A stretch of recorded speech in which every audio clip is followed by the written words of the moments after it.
Thank you. Good morning, and thank you all for coming today. We want to kick off 2010 by introducing a truly magical and revolutionary product today. And the question has arisen lately, is there room for a third category of device in the middle? Something that's between a laptop and a smartphone. I think we've got something that is, and we call it the iPad. So,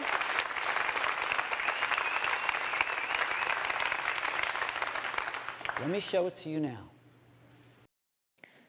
When the iPad was first released on April 3, 2010, Apple's chief executive, the late Steve Jobs, labeled it as a game changer in the industry. 300,000 iPads were sold on the very first day, and it would later be hailed as the fastest device to reach 1 billion in sales since its launch. The release of the Apple iPad created a lot of expectations in providing the best digital journalism.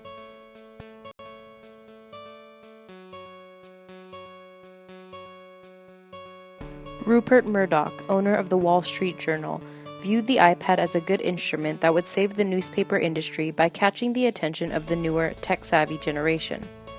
By using the same touchscreen interface and operating system as the iPhone and iPod Touch, 75 million people already knew how to use the iPad.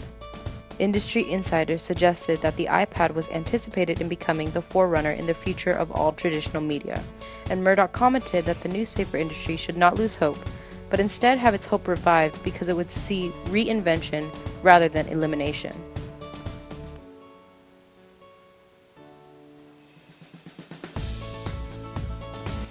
The release of the iPad was viewed as a savior of the news industry and to guarantee that paid subscribers would pay for online news content.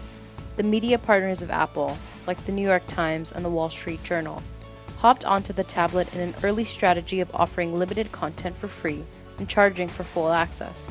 Just one of the many products of technological advancement, the iPad changed the old way of gathering and processing information and made it modern.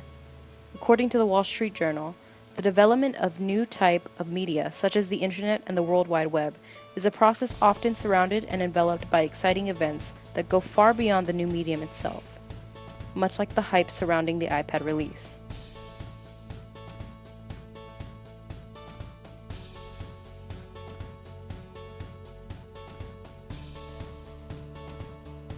The newspaper industry has taken advantage of the iPad when it wanted to recapture its lost paid subscribers by offering a new look that has never been seen before.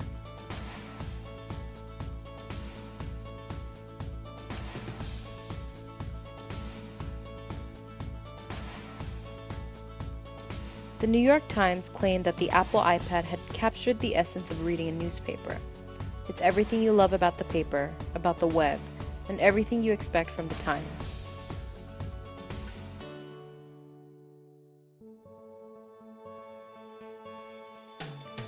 There is much optimism present in the industry regarding the new medium of technology provided by the Apple iPad. Many believe that it will help the industry grow and keep up with the rapidly changing environment, and journalists believe that the iPad will be able to provide a new experience to young people.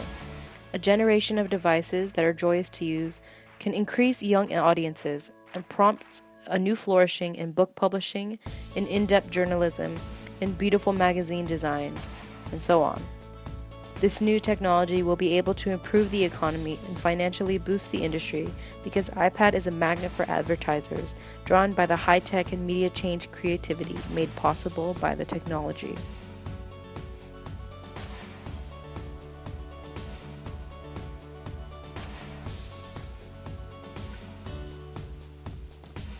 Trip Hawkins, the chief executive of Digital Chocolate, elaborated this by commenting that when you have a device that is this convenient and fun for consumers to use, you can get a lot more people interested in paying for and engaging with the content. Big media companies should be all over this like a cheap suit.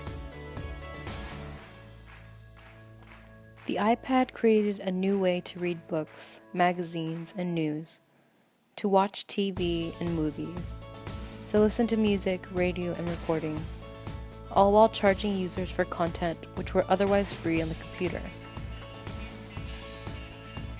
The convenience of the iPad has revolutionized the industry.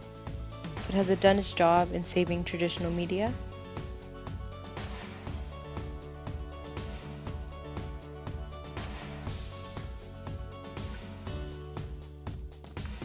Very thin. Just like this.